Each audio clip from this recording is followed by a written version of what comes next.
This video is sponsored by Aura, smart, simple online safety.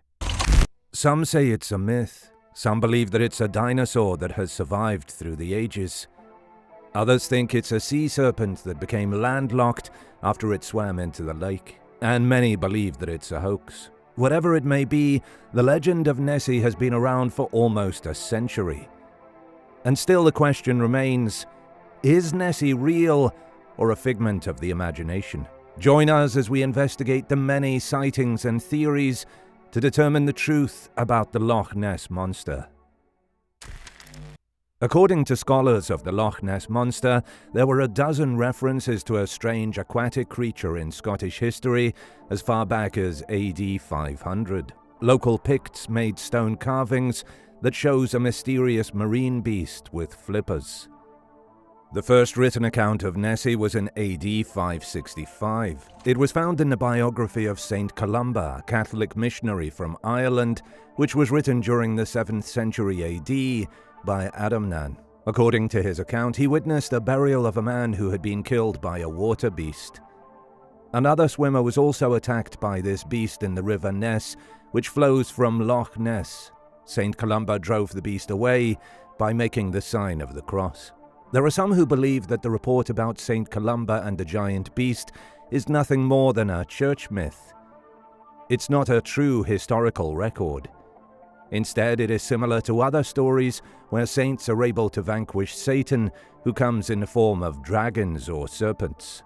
It was 6 centuries later before someone else spotted the water beast. A minor English cleric, Walter of Bingham, claimed that he saw a great beast crossing the River Ness. It had fire sparking from its eyes. He made a drawing of the beast later which resembled a bear. In 1871, a man from Bahrain, D. Mackenzie, saw an object that looked like an upturned boat or log, wriggling and churning up the water. It moved slowly at first before disappearing quickly. Mackenzie didn't report his account until 1934, when the public interest in the creature had increased. In 1888, a mason from Abriachen, Alexander MacDonald, also saw something surfacing from the loch as he stood on the shore, about 50 yards away from him. He described it as a large, stubby-legged animal that looked like a salamander. He reported the sighting to Alex Campbell, the Loch Ness water bailiff. In the 1930s, sightings of Nessie became even more frequent. The public's fascination with the Scottish folklore grew to a feverish pitch, with many travelling all the way to Scotland hoping for a sight of the mysterious beast. It all started on April of 1933. While driving along the newly built road around the lake, hotel manager Aldi Mackay and her husband saw an animal that they described as a large beast or whale-like fish. This mysterious creature was seen to have been rolling and plunging on the surface of the loch. The story was published in the Inverness Courier the following month, which caused a media sensation. London newspapers even sent reporters to Scotland to gather news. A circus even offered a £20,000 reward for the capture of the creature. On July 22, 1933, George Spicer claimed that he saw the monster on land, crossing the road in front of their car. He described it as a prehistoric dragon or animal with a large body, measuring around 4 feet high and 25 feet long, and a long, wavy, narrow neck, a bit thicker than an elephant's trunk, and measuring around 10 to 12 feet long. A journalist later suggested that it might be a pliosaur, which is a dinosaur from the Jurassic and Cretaceous periods. Spicer's drawing was published in the Courier, which made public interest skyrocket. Countless sightings of the creature were reported. Some described it as a monster fish, while others stated that it looked like a dragon. It was during this time that the name Loch Ness Monster began to be used. The truth about the photo was later revealed in 2013. Researchers from Columbia University proved his story to be fake in 2013. According to their study, the sighting was probably inspired by the long-necked dinosaur that rose out of the lake in the film King Kong, which was extremely popular in London theatres during August 1933, which was when Spicer reported his sighting. Have you ever tried to Google your own name or email address? We have, and it's quite shocking to see your own information of private character exposed and for sale on the internet. Data brokers sell your information to scammers, spammers, and anyone else who may want to target you. Your full name, email, home address, health records, your relatives, it's all out there, and it's definitely a bad thing. That's why we've been using Aura, the sponsor of today's video. Aura shows us which data brokers are selling our information and automatically submits opt-out requests for us. Using Aura, we discovered 17 data brokers that were selling our information, and it automatically took care of them all. Cleaning up our information not only helps reduce the amount of spam we get, but it protects us from hackers who could use this information to help them access our social media accounts, bank accounts, or other sensitive information. Aura also does so much more to protect our team and our families from online threats we can't see.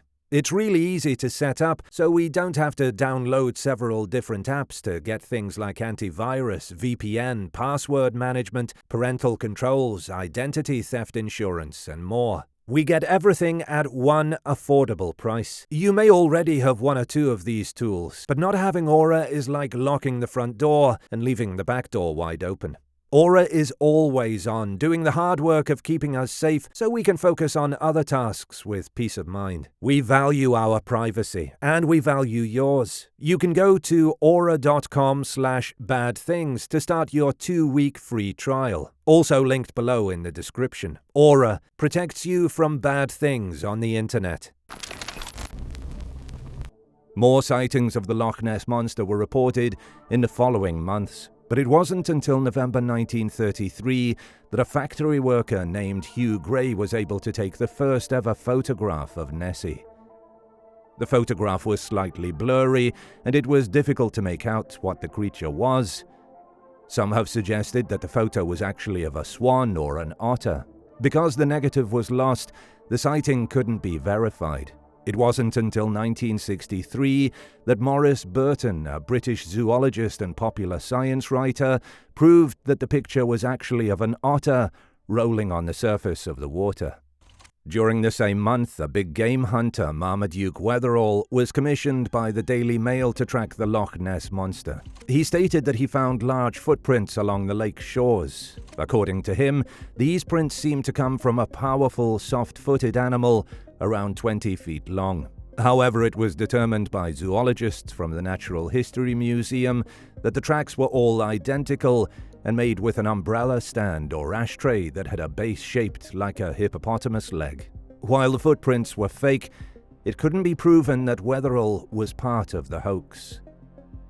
In early December 1933, young Alistair Bissett spotted the creature in the vicinity of Dawes Bay, which was on the northeastern side of the loch.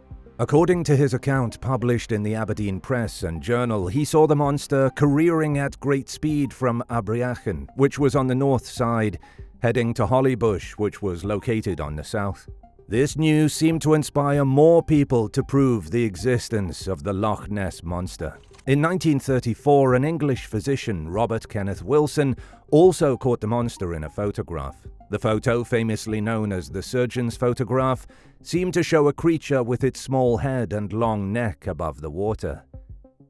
The photo, which was published by the Daily Mail, made the speculation that the creature was a pliosaur even more popular with the public. In fact, this photo was used to prove the existence of Nessie for the next 60 years.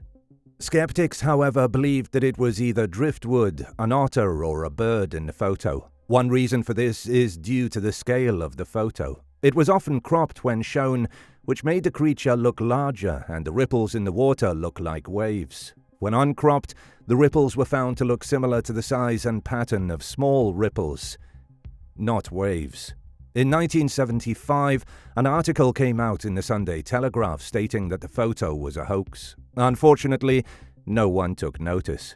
In 1993, an analysis of the surgeon's photograph was made by the makers of the documentary Loch Ness Discovered. According to them, the uncropped image showed a white object visible in the water. It is believed that the ripples in the water was caused by something towing the object. In addition, the size of the object was only 60 to 90 centimeters. A few years later, it was exposed that the surgeon's photo was an elaborate hoax, courtesy of Weatherall and a group of people. The object was a toy submarine with a head and neck made of wood putty attached.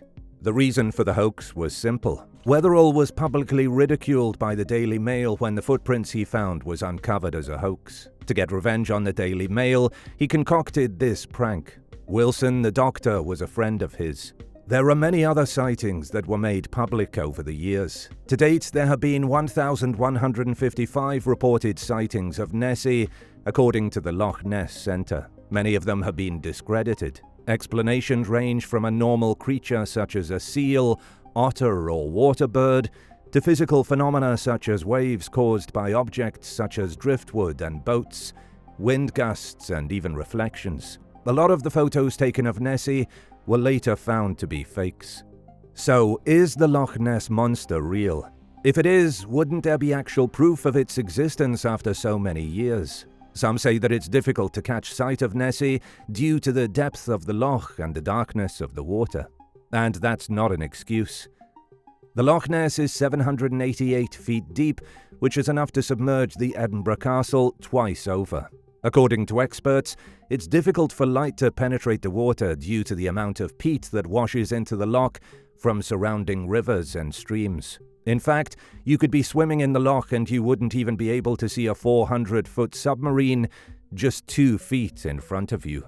Of course, even if you can't see it with your own eyes, we've got technology on our side. However, there have been many searches conducted using sonar systems, satellites, and underwater cameras over the years. None of them have found any trace of Nessie in the deep. The biggest search ever conducted for the Loch Ness Monster just happened this August of 2023. Hundreds of people from all over the world signed up for the mission. Some joined the fun through live stream, which is provided by webcams set up around the loch. There were drones with thermal scanners, boats with infrared cameras. There were scanners that allowed people to find anomalies underwater. In the end, no one observed anything. New sightings were also reported later in the year. One account shows something that seemed to speed through the surface of the water for a short time. But it is difficult to see what exactly caused the disturbance, so we can't definitively say that it was proof of Nessie's existence. One thing we do know for sure is that if the Loch Ness Monster is real, it isn't a dinosaur-type creature or even a reptile. A DNA survey conducted in 2018 by a team of researchers from the universities of Otago, Copenhagen, Hull, and the Highlands and Islands found that there is no reptile DNA in the water. There is also no DNA of large fish such as sharks, sturgeons, and catfish. Aside from no reptile DNA, the scientists were fairly sure that no reptile could live in the loch due to the cold temperature of the water. Plants that would most likely be part of their food chain also can't exist underwater because sunlight cannot penetrate the dark waters of the loch. So the likelihood of a large reptile living in the lake is almost impossible. But wait, there's more. The DNA survey didn't find otter or seal DNA, but they did find something, a large amount of eel DNA. This has led some to believe that the Loch Ness Monster might be a giant eel.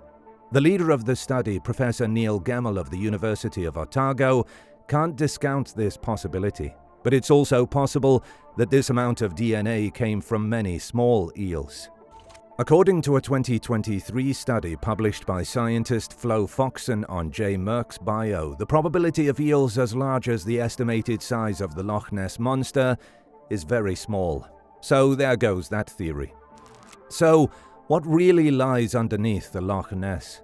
Many believe that there really is no Loch Ness Monster, and we're inclined to side with them based on the current evidence. The DNA survey has proven that there's no dinosaur-type creature in the waters.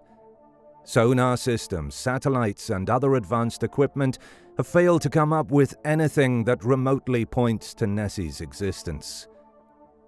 But what about all the sightings of various people for the past 90 years? Misidentifications, misinterpretations, and vivid imaginations.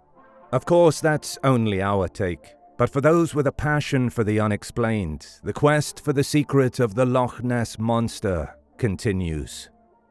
If you love our content and want to support the channel, feel free to check our web shop where you can find exclusive true crime merch brought to you by Bad Things.